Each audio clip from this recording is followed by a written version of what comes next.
ways. I'm creating this video today because there is a possible epidemic or pandemic on our hands, the coronavirus. There are over 80,000 cases confirmed globally, and today's video is going to focus on what you need to do if you're going to be traveling during this time, during 2020 or at any future times, and how you can stay healthy and avoid getting infected while you're traveling. We're going to talk about the dirtiest places that are on an airplane. We're going to talk about common myths about how clean or dirty airplanes are. I'm going to give you some really easy tips to stay clean on your next flight. I'm going to give you my travel sanitary kit that I'm taking to Calgary coming up this week. And finally, we're going to have a little bit of fun. I'm going to share with you my top travel card for everybody who doesn't have status on an airline. So if you guys are ready to stay clean, stay healthy, and learn some safety tips, then smash that like button and let's get started. My name is Andrew Wise, and here on Life Tailored, we teach you how to travel the world for free using points and miles. If you aren't already following us on Instagram, then check us out at Life Tailored. Wei and I have some amazing trips planned for the rest of this year. We're going to be practicing our healthy and sanitary habits to stay healthy and clean on these flights. I can't wait to hear from you guys. We would absolutely love it if you could comment on some of our posts and check out our stories. We have some really fun, engaging content on there for you. Now, before we get started, I'd love to hear from you. What do you think is the dirtiest place on an airplane? I'm going to set a little timer here for 5 seconds to give you some time to write down what you think that is. You can give it a little thought. You can think, I wonder where people are touching or tweaking or doing whatever to make something dirty. So if you got that answer recorded down there, now let's get started and check out what the actual experts and scientists have found are the 5 dirtiest places on an airplane. So the 5th most dirty place on an airplane is a seatbelt. You think about it, everybody that gets on a plane puts on a seatbelt and they watch the stewardess teach you how to actually put on the seatbelt if you're some kind of moron and have never actually ridden in a car or anything else that has a seatbelt. Really crazy that they still teach people how to use this. But anyway, seatbelt is the 5th most dirty place on an airplane. We're going to go over some tips on how to actually clean it when you get on your next flight, as well as my travel kit that has amazing essentials to keep you clean and not dry out your hands. But the 5th most dirtiest is that seatbelt. The 4th most dirtiest is the tray tables. Again, it's something people unlatch it, bring it down. It's one of the dirtiest places because everybody is touching it. And really what it comes down to is people are touching it, but also it's something that probably doesn't get cleaned as often as it should. The 3rd dirtiest is probably what you guys thought was the most dirtiest, which is the bathroom handles. People going in and out of the bathroom are already doing some dirty stuff, and if they're not washing their hands, they're spreading that everywhere. But surprisingly, that's not the dirtiest spot on an airplane. The 2nd dirtiest place, which may surprise you, are the seat pockets. So honestly, I thought the tray tables would be the dirtiest, but I think because since seat pockets aren't ever getting cleaned and sometimes they're made of cloth and fabric that's really hard to clean, they stick around and stay dirty. And finally, drum roll please, put it on. The dirtiest place on an airplane are the headrests. So headrests are dirty because everybody's putting their head on them. Every single person, no matter what they do, no matter how clean they are, their head is somehow touching that headrest. So in order of importance of cleaning your airplane seat, we want to start with cleaning the headrests, cleaning those seat pockets, cleaning the tray tables, and cleaning our seatbelts. In addition to, of course, washing our hands and desanitizing after the bathroom. And just for a little bonus, super dirty thing that's not on this list, those inflight magazines or those cards that tell you how to escape from the airplane if it's going to crash or it's on fire or any sort of accident happens. Don't touch those airplanes, or if you do, use one of the items in my safety kit to allow you to enjoy that inflight magazine in sanitary peace. So now we're going to talk about some of the myths about flying on a plane and some of the things that I honestly thought, and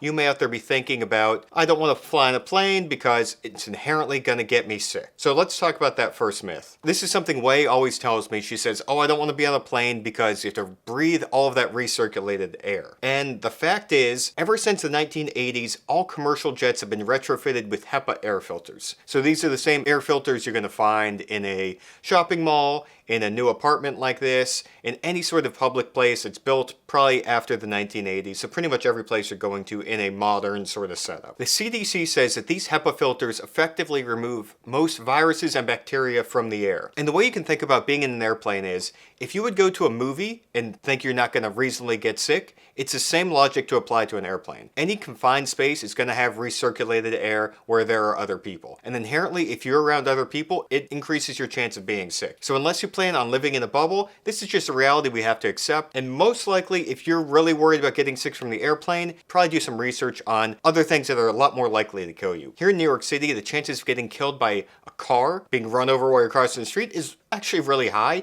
and that's one of the biggest dangers to us. So if you want to focus on improving your safety on a day-to-day basis, look both ways before you're walking around the streets, take out your headphones. Nobody wants to do that. They want to get worried about planes. But that was a myth, and we dispelled it, or we busted it, patent pending. The other myth is, so one of the other common myths out there is that the planes are desanitized after every flight. So a lot of people are like, oh, I don't need to be worried about getting on this plane. They go through and they clean everything, top to bottom, and we're all set. Well, that's partially true. During every airplane turn, which is basically when the flight pulls in, the people get off, you're waiting to reboard, there are cleaning crews going in there. They wipe away the trash, they clean off the seats, they pick up any obvious spills or mishaps or anything like that. There is a bonus if a dog was on the flight prior to you and they messed up the plane pretty good with their number 1 or number 2, they will go and re-clean a lot more thoroughly than if there's no dog or service animal on there. But for the most part, planes are barely cleaned in between those turns. Airlines, specifically Delta and I believe American, take priority over cleaning their first and business class cabins.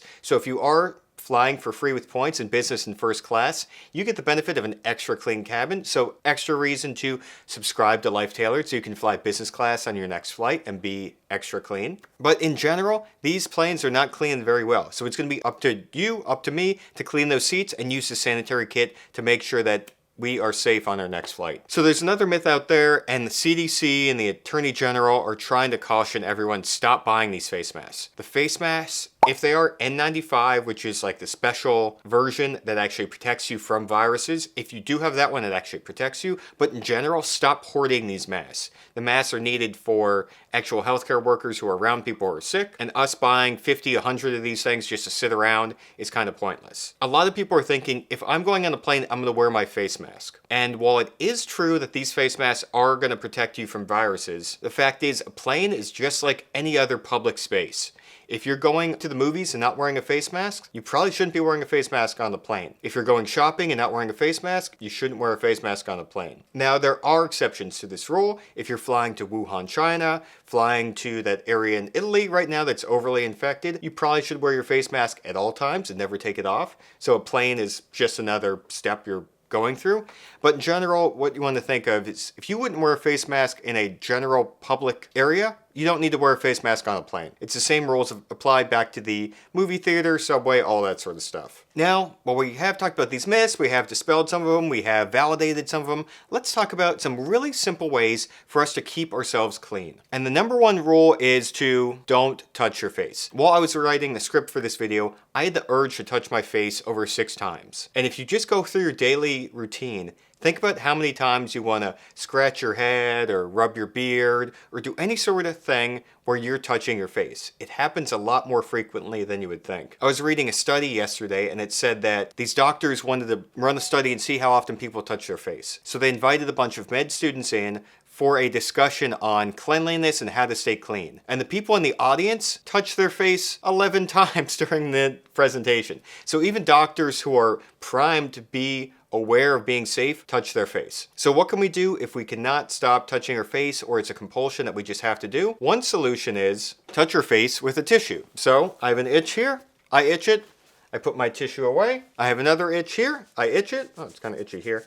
I itch it, and then maybe once I've used it so much, I'm gonna recycle it in the waste bag. So I carry tissues with me everywhere and I'm trying to make a conscious effort to stop touching my face. It's been proven that if you touch your face, it gives any virus, whether it's coronavirus or whatever else comes in the future, 11 chances to infect you. So if this is a habit that you can form and stop touching your face, you may never get sick again. So hallelujah, thank me later, subscribe to the channel and hit the like button. Other really simple tips to stay clean and safe on an airplane. Choose the window seat. So if you're sitting in the window seat, it means you're less likely to be by the aisle where all the people are going back and forth. The other thing about the aisle seat is people touch the headrest, the dirtiest thing on the seat, your armrest, you brush up against you, just disgusting. People are gross. So if you're in the window seat, you're away from all of the disgusting, dirty people who aren't following any of our tips and watching this video. Of course they're not, they're disgusting.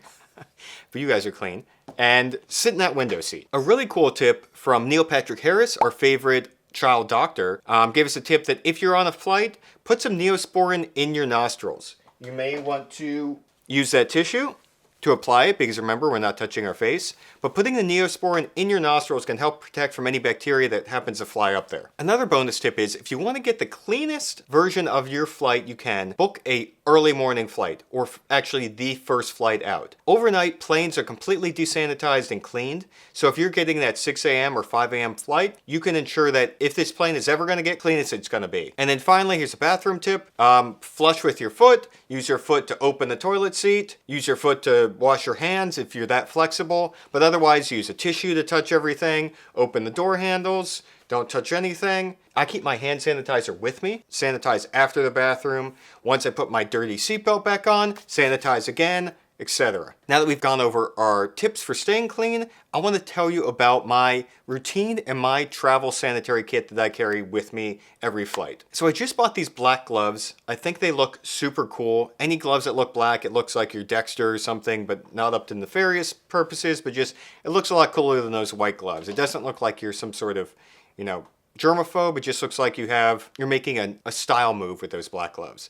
Anyway, I bought them from Amazon. They're like $30. You can buy 100, 200, throw them in your travel bag so that whenever you encounter your seat, this is a routine I go through. I get to the seat. Now that I have my gloves, I put my gloves on. I use my alcohol-free sanitizing wipes. This is a really cool product. Unlike a lot of the other wipes out there that dry out your hands and can actually cause more problems because you reduce the oil and the protective layer on your skin, it doesn't do that. I put my gloves on, I take my sanitizing wipes, I wipe down the headrest first, wipe down the seatbelt, wipe down any areas down here that they may be touching, wipe down that tray table, wipe down the lens, wipe down anything that I'm going to touch or could have been touched by other people that's extremely dirty. Then I put my seatbelt on, sanitize my hands. The hand sanitizer I'm using is also organic. It's Dr. Bronner.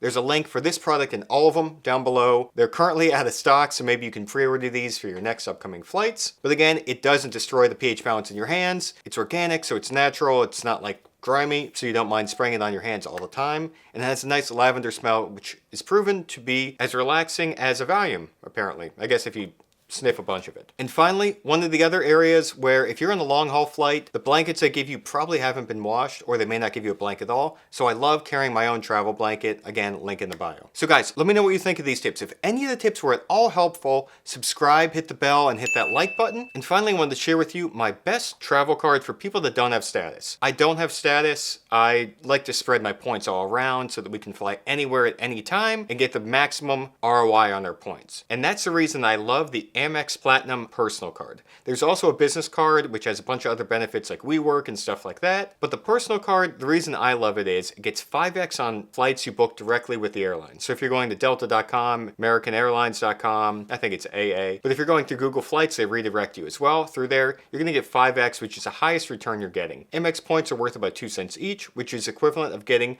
10% back on every flight you book with this card. You're also getting a $200 airline credit, which means that if you're going on United and buying drinks or buying seat upgrades, you get $200 off of that. You're also getting up to $200 in annual Uber credits. They spread it out throughout the year. I think it's like $15 a month. Read the actual terms and conditions for full details on that. And finally, they also introduce a $100 credit to Saks Fifth Avenue. You can pick up a new travel blanket or sweater, cardigan, nice Henley, something like that, using this card. And of course, the Centurion lounges. You get access to every single Centurion lounge all over the globe with this card. These lounges have free drinks, free food, it's relaxing, it's a nice break from these busy terminals. Sometimes they have showers in there. Did I touch my face? Let me know down in the comments. And finally, you get access to possibly one of the highest sign-up bonuses out there. If you use the card match tool linked down below, you can get up to 100,000 bonus points, 100,000 welcome bonus with the Amex Platinum. You're gonna need to spend 5,000 in the first 3 months. Those terms may change, always check for details.